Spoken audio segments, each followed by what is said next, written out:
Bonjour et bienvenue à Vie de foi. Ici le pasteur Joel Spinks, accompagné de mon invité très spécial, le docteur Moussa Touré, qui nous vient de Washington, D.C. Bonjour, pasteur. Bonjour, pasteur Joel. Gloire à Dieu. Merci d'être là à l'émission Vie de foi. Merci. Hier, on a eu du bon temps avec pasteur Michael Lebeau, qui est vraiment un résultat ou le fruit de votre ministère. Gloire à On Dieu. a découvert en fait que vous avez reçu une visitation surnaturelle du Seigneur Jésus lorsque vous étiez musulman.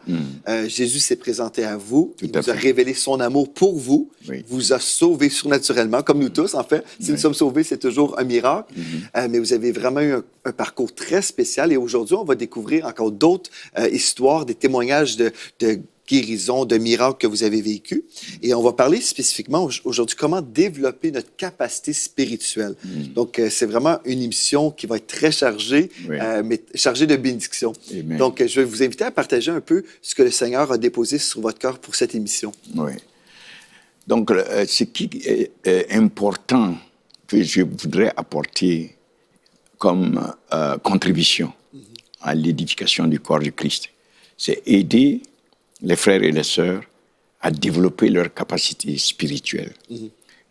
Qu'est-ce que la capacité spirituelle? Si vous prenez deux récipients de dimensions différentes, l'une est plus grande que l'autre, et vous les remplissez, les deux récipients sont remplis, on peut dire que c'est la même chose du point de vue remplissage. Mais du point de vue capacité, ce n'est pas la même chose. C'est ça. Donc, on peut appeler deux choses, deux personnes remplies du Saint-Esprit, mais en fonction de la capacité de leur esprit, ces personnes seront capables de faire différentes choses. L'une qui a une capacité supérieure pourra faire davantage avec remplissage du Saint-Esprit. L'autre qui a une capacité inférieure pourrait faire certaines choses, mais pas autant que celle qui a la plus grande capacité. Donc, c'est important pour les chrétiens de développer la capacité de leur esprit. Donc, c'est cela que je voudrais apporter en sachant qu'il est essentiel que nous puissions apporter des fruits. Ouais. Des fruits. Dieu veut les fruits.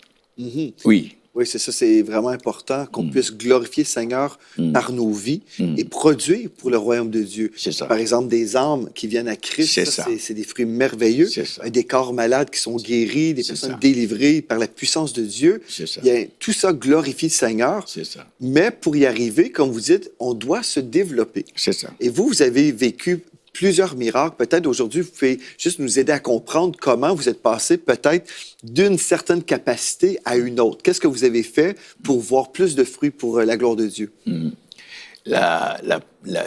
référence biblique, un exemple. Ses disciples se trouvent devant un jeune homme, un jeune garçon. Il n'arrive pas à chasser les démons. Et le monsieur se retourne, le papa se retourne vers Jésus et dit, tes disciples n'ont pas pu chasser. Et Jésus leur dit, homme sans foi, vous n'avez pas de foi. Cette foi n'était pas la foi pour être sauvé. Ce n'était pas le manque de foi pour suivre Jésus. Mais c'était le manque de foi pour faire l'œuvre de Jésus. Donc la foi pour faire l'œuvre est différente de la foi pour être sauvé. On croit en Jésus, on est sauvé. Mais cela ne veut pas dire qu'on peut faire automatiquement les œuvres de Christ. Alors que Christ a dit, les œuvres que je fais, vous les ferez aussi. Oui. Donc ce n'est pas seulement avec la foi en Christ, mais c'est la foi avec laquelle Christ a fait les œuvres. Donc il faut arriver à avoir, en plus de la foi en Christ, il faut arriver à avoir la foi de Christ. Comme on retrouve dans Marc 11, 23, là, Voilà. la foi de Dieu. La foi de Dieu. Donc, quand Jésus leur dit, par exemple, de commander à la montagne, de parler à la montagne va aller se jeter, si vous avez une foi comme ça, il ne parlait pas de la foi pour être sauvé. La foi pour commander à une montagne n'a rien à voir avec ton salut. Voilà, ça c'est la foi pour faire les œuvres. Donc, lorsque nous avons à cœur de faire les œuvres que Christ a faites, il nous faut nous développer premièrement dans la foi du Fils de Dieu. C'est ce qui est arrivé avec les disciples. Lorsque Pierre, dans Acte 3, verset 16, lorsqu'ils ont demandé à Pierre, ils disent, mais comment se fait-il? Et Pierre a dit, pourquoi vous vous tourner vers nous croyant que c'est notre sainteté ou notre propre puissance, mais c'est la foi, par la foi dans le nom de Jésus, dans le nom du Fils. La foi dans le nom, c'est-à-dire la foi de Jésus, la foi par laquelle Jésus a opéré. Il faut grandir dans cette foi. Cela va amener le développement de notre capacité. Et c'est cette découverte, une des découvertes, qui m'a permis la différence entre la foi en Christ pour que je sois sauvé et demeure sauvé, et chercher la foi de Christ qui m'a amené vers les œuvres. On sait, dans la parole de Dieu, nous lisons, la foi vient de ce qu'on entend, et ce qu'on entend vient de la parole de Christ. Donc, c'est sûr qu'on peut se décider qu'on va s'exposer à l'enseignement de la parole de Dieu, ou on peut décider de gaspiller notre temps et faire plein d'autres choses. Et puis, nous sommes sauvés, en route vers le ciel. Nous avons été pardonnés de tous nos péchés, mais spirituellement, on est faible et notre capacité est assez petite, parce qu'on ne s'entretient pas avec les choses de Dieu. Mais si on prend la décision que moi, je veux me remplir de la parole de Dieu, c'est alors que ma foi va augmenter aussi. Et comme vous dites, c'est la foi de Dieu qui fait l'impossible aujourd'hui. Donc, bon, vous avez compris premièrement qu'il y avait une différence entre les types de foi. Oui. Mais comment vous avez développé votre foi? Oui. Certainement dans la parole, mais de façon pratique pour les gens à la Si maison. vous regardez Colossiens chapitre 2, au verset 12, il est question de la foi de l'opération de Dieu. Oui.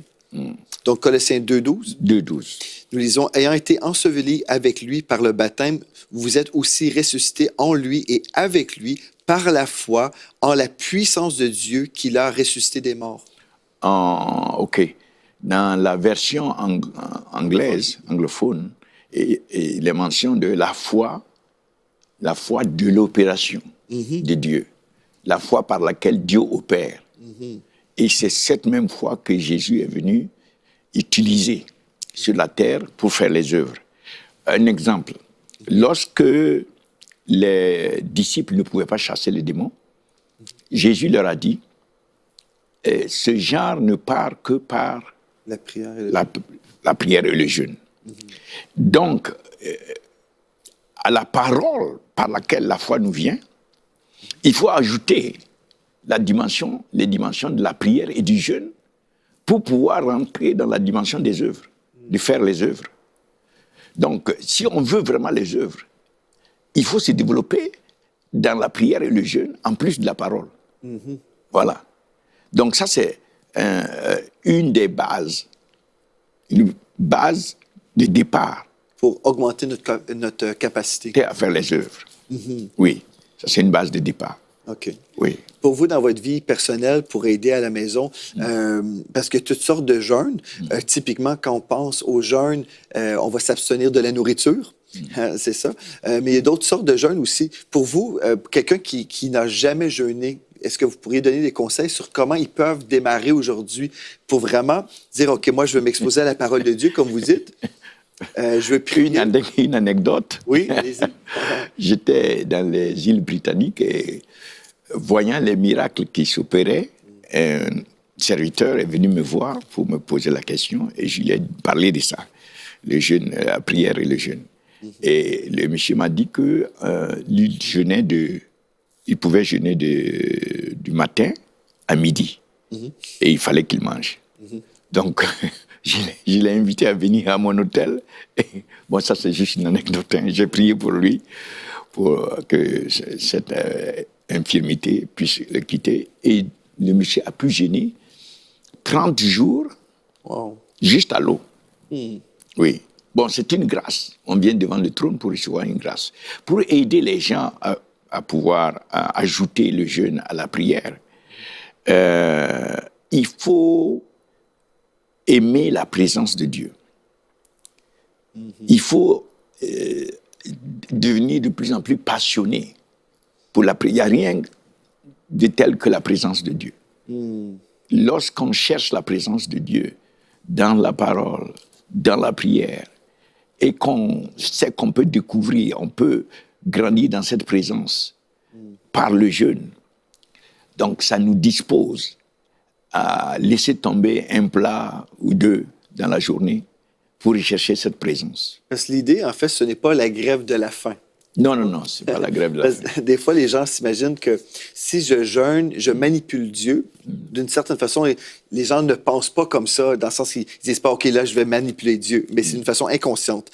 Donc, si je jeûne, Dieu va m'entendre et Dieu va exaucer ma prière. Il va m'exaucer. Mais en fait, ce n'est pas une idée de manipuler Dieu. Non, non, non. C'est vraiment, comme vous dites, si je ne mange pas, je vais prendre du temps à manger sa parole, à passer du temps dans la présence de Dieu. Dieu, oui. Plutôt que de nourrir ma chair, je vais me concentrer sur les choses de Dieu. Le jeûne me permet de devenir de plus en plus sensible à la présence de Dieu, sensible à sa voix, Ouais. sensible à la mouvance de l'esprit. Et de plus en plus, je suis excité en quelque sorte par ce qu'il est en train de faire. Ouais. Je vous donne un exemple. J'ai été appelé d'urgence un dimanche. Nous étions encore dans le culte. Une dame vient en pleurant. Son fils était mort le samedi. Et le corps était encore à la morgue, à l'hôpital, Washington Hospital, à DC. Donc le lendemain, dimanche, cette dame vient en pleurant. Donc je prends un collaborateur. C'était une dame, une sœur. Et nous sommes partis tous les deux à l'hôpital, Washington DC. Ils nous ont reçus, ils ont amené le corps, ils nous ont mis des habits blancs, des gants, extra. Et nous avons prié 15 minutes environ sur ce corps-là. Ce jeune enfant, il avait 12 ans.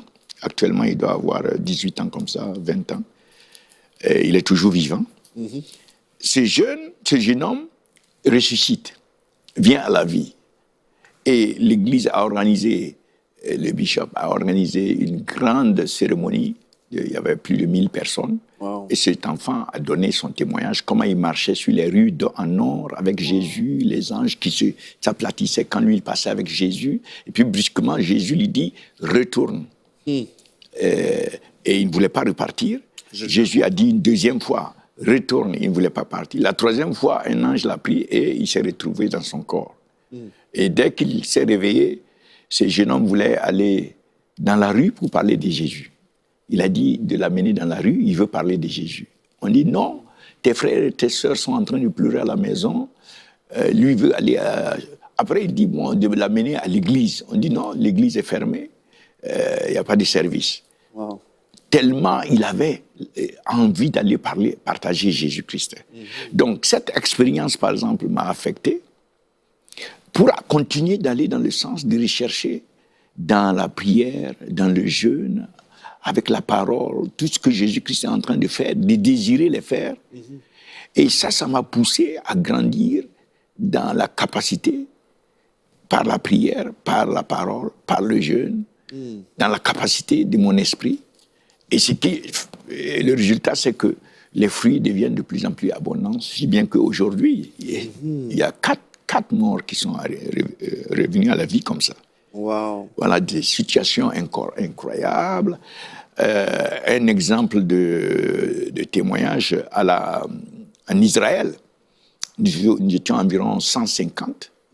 Et cette dame qui venait de la Louisiane, une Américaine, qui était dans un autre groupe, mais qui était paralysée. Elle était dans un fauteuil roulant. On était au jardin à Golgotha. Elle reçoit du feu sur elle, elle est secouée, et la voix lui dit, le feu ne vient pas du groupe où tu es. Fais-toi amener dans un autre groupe qui est pas loin. Wow. Donc elle se fait transporter là-bas. Il se trouvait que j'étais en train de prêcher. Je me retourne, je vois la dame, à distance, je commande, c'est sur vidéo, ça existe sur vidéo. Si on a l'opportunité, on peut projeter ça. Voilà la dame qui tombe avec tout ce qui la soutenait. Et la dame se lève de là, elle commence à courir. Wow. Une paralytique. Oui. Wow. Un autre cas, c'était celui de... Bon, là, c'était un piège qu'on m'avait tendu. Ah oui? Oui, parce que certains services croyaient que je manipulais. Donc, cette jeune dame a été infiltrée et elle s'est rapprochée de moi jusqu'au point où... Moi, je croyais que c'était une sœur vraiment qui était là, Honnête. voilà, honnête et tout. et qui aimait la délivrance. Et finalement, il m'a poussé à organiser une grande cérémonie où j'allais prêcher sur la délivrance et faire ce que j'ai dit que Jésus-Christ nous rend capable de faire. C'est-à-dire, les aveugles voient, les paralytiques marchent, les sourds entendent, extra, les miracles. Donc, on organise cette cérémonie et ça devait être projeté, c'est passé à la télévision. Donc, pendant que je suis en train de prêcher, moi je ne m'attendais pas, cette dame était allée voir une